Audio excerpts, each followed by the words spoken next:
case number 2 ng inverse trigonometric ratio. So, sa case 2, we have to deal with, or we are going to deal with square roots kung saan naka-raise sa 2 yung ating ratio. Tulad ng nasa example number 1, naka-raise sa 2 si tangent. Sa case number 2, sa example number 2, naka-raise si cosine sa 2. So, yan.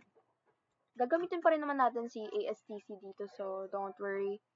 I-explain ko pa rin naman kung paano siya gamitin para hindi nyo napanoorin yung video number 1.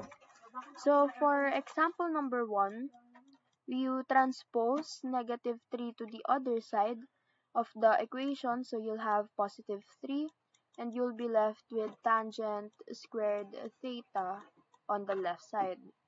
Now, para ma-cancel si exponent 2, o ibig sabihin naka-square nga siya, kunin natin yung square root ng tangent squared theta pati ng positive 3 by putting a radical sign on both sides of the equation.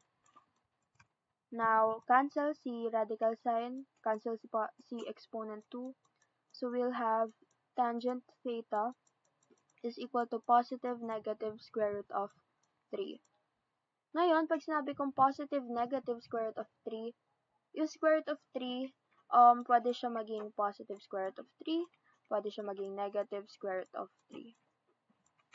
So, ibig sabihin, hahatiin ko yung ating solution ulit dito sa part na to. So, dito sa right side, si tangent theta is equal to positive square root of 3. Tapos, sa right side, lalagay ko si tangent theta kung saan negative naman si square root of 3. Now, sa pagkuha natin ng final answer, ang goal natin muna is to get angle theta sa dalawang ito. Bago ko gamitin yung ASTC, para tuloy-tuloy yung paggamit mo nun, and hindi ka malito kung tapos na ba yung solution or hindi pa. So, ayun.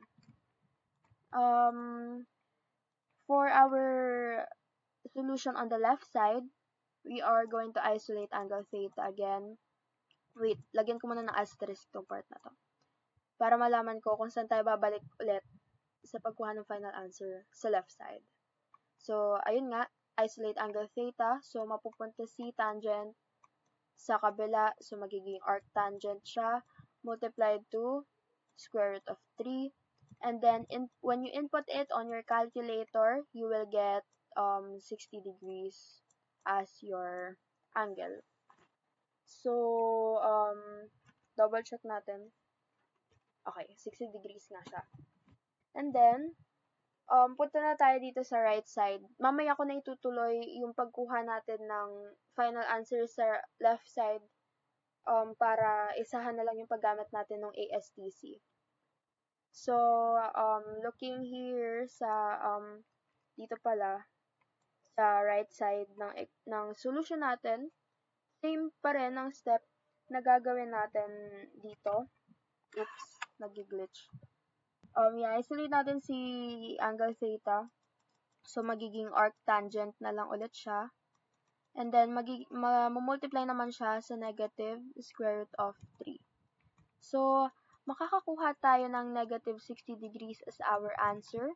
But, hindi tayo pwede magkaroon ng negative na sagot. So, we will have plus positive 360 degrees para makuha natin yung ating answer sa angle. So, negative 60 degrees plus 360 degrees, that is equal to 300 degrees.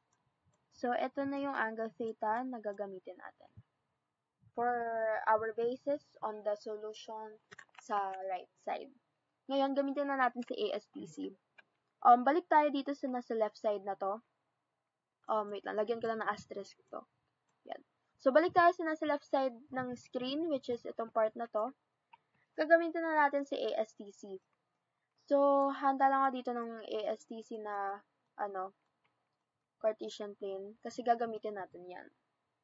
So, looking here, we have here tangent theta is equal to positive square root of 3. Alam natin na yung nasa asterisk na to is positive ang tangent. Ibig sabihin, kung titingin ka dito sa ASTC, magagamit si quadrant 3, pati si quadrant 1. Bakit? At dahil bakit natin magagamitin si quadrant 1 pati si quadrant 3? It is because positive si tangent. Ang tangent ay positive sa quadrant 3 pati sa quadrant 1. So, yun yung gagamitin natin.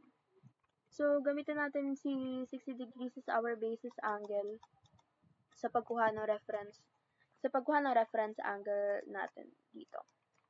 Alam natin na 60 degrees is located sa quadrant 1, which will remain the same dahil kung ano yung angle sa quadrant 1, yun lang din yung reference angle niya. So, ibig sabihin, 60 degrees will still remain the same for our solution right here, and then plus 360 degrees multiplied to n, wherein n is an element of all integers. Now, tapos na tayo sa quadrant 1, sa quadrant 3 naman tayo.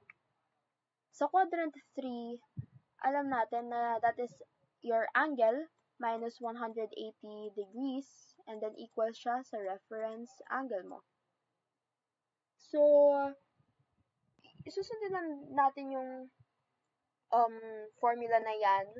So, 60 degrees, gamitin ulit natin basis angle natin which is 60 degrees. And then you minus it sa 360 degrees. Sa 180 degrees, sorry. And you will get negative 120 degrees. At dahil hindi ka pwede magkaroon ng negative na sagot, you will add 360 degrees. So, you will have now 240 degrees. Okay? So, ayan siya. Plus 360 degrees multiplied to n, wherein n is an element of all integers. So, ulitin ko, paano ko nakuha yung 240? Gamitin natin si 60 degrees as our basis angle. Tingin tayo sa quadrant 3, which is ito. Tapos, 60 degrees minus 180 degrees. Makakakuha ka ng negative 120 degrees. At dahil negative nga siya, kukunin natin yung positive form ng angle, which is, mag-add tayo ng 360 degrees, kaya magiging 240 degrees na siya. So, ganun lang din for this part sa right side. Same step lang din siya, pero hindi na tayo magbe-base sa ASTC na ito. Kaya gagawa ako ng panibagong ASTC na lang dito sa taas. So, ASTC. Yan. So, dito naman sa right side ng ating solution, makikita mo, negative ang tangent natin. Ayan, yung naka-asterisk negative yung tangent natin, which means hindi natin pwede gamitin to, hindi rin natin pwede gamitin to. Kapag nangyayari yan, titingin kayo sa natitira na hindi naka-cross out, which is yung quadrant 2, pati yung quadrant 4. So, ayun, handa lang ulit ako ng angle theta dito. So, yan. So,